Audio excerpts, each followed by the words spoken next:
அனைவருக்குமே வணக்கம். சற்று முன் கிடைக்கப்பெற்ற ஒரு மிக மிக முக்கியமான செய்தி ஒன்று வெளியாகி உள்ளது. சற்று முன் ஸ்டாலின் கதை முடிந்தது. ஆளுநர் போட்ட முதல் கையெழுத்து இது மாதிரி பார்த்தீங்கன்னா செய்திகள் வந்து வெளியாயிருக்கு.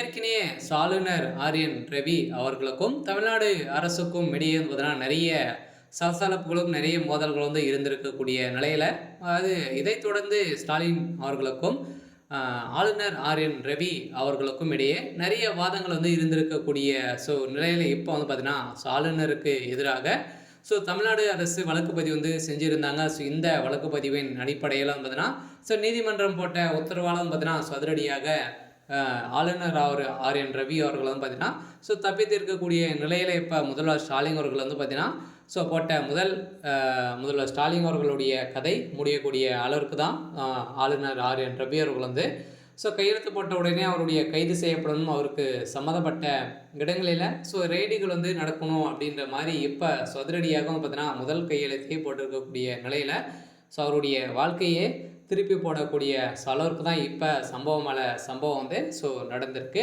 இதை பற்றி இந்த வீடியோவில் நம்ம முழுமையாக பார்க்கலாம். அதுக்கு முன்னாடி நம்ம சேனலுக்கு வந்து இப்போ தான் நீங்கள் முதல் முறையாக வந்திருக்கீங்க அப்படின்னா மறக்காமல் நம்மளுடைய சேனலை சப்ஸ்கிரைப் பண்ணி சப்போர்ட் பண்ணுங்கள்.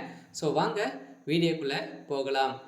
ஏற்கனவே ஆளுநர் ஆர்.என். ரவி அவர்களுக்கு மீது வந்து பார்த்தீங்கன்னா முதல்வர் ஸ்டாலின் அவர்கள் வந்து ஏற்கனவே வந்து பார்த்தீங்கன்னா துணை முதல்வர் உதயநிதி ஸ்டாலின் அவர்கள் வந்து இந்த தமிழ் தாய் வாழ்த்து வழக்கில் ஏற்கனவே பார்த்தீங்கன்னா ஆளுநர் அவர்கள் வந்து பார்த்தீங்கன்னா தரைக்குறைவாக பேசிய சம்பவத்தின் அடிப்படையில் இவர் மீது எந்த ஒரு வழக்கு பதிவும் செய்யலை. இருந்தாலுமே வந்து பார்த்தீங்கன்னா தமிழ்நாடு அரசு ஏற்கனவே 12 கேள்விகள் வந்து பார்த்தீங்கன்னா உச்சநீதிமன்றம் எழுப்பியிருக்கக்கூடிய நிலையில் இவர் வந்து பார்த்தீங்கன்னா நிறைய மசோதாக்கள் தமிழ்நாடு அரசு மசோதாக்களை வந்து அனுப்பியிருக்கக்கூடிய நிலையில் இந்த மசோதாக்கள் அனைத்துமே வந்து நிராகரிக்கப்பட்டதாக இப்போ தொடரப்பட்ட வழக்குகள் தான். அவர் வந்து பார்த்தீங்கன்னா என்னுடைய விருப்பமாக வந்து இருக்குது. அவருடைய மனதில் நினைப்பதை அனைவருக்குமே சொன்னால் மட்டுமே தான் தெரியும் அப்படின்ற மாதிரி வந்து பார்த்தீங்கன்னா திமுக வந்து விமர்சனங்கள் வந்து வைத்திருந்தாங்க.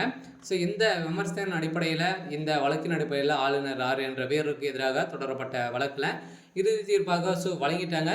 இருந்தாலுமே மீண்டும் வந்து பார்த்தீங்கன்னா ஸ்டாலின் அவர்கள் வந்து அழுத்தம் கொடுத்துட்டு வந்திருக்கக்கூடிய நிலையில் தான் ஸ்டாலின் மீது வந்து பார்த்தீங்கன்னா வழக்கு பதிவு வந்து செய்யணும் அப்படின்ற மாதிரி கையெழுத்து போட்ட முதல் கையெழுத்திலே முதல்வர் ஸ்டாலினுடைய கதை ஒட்டுமொத்தமாக முடியக்கூடிய நிலைக்கு வந்து போயிருக்கு.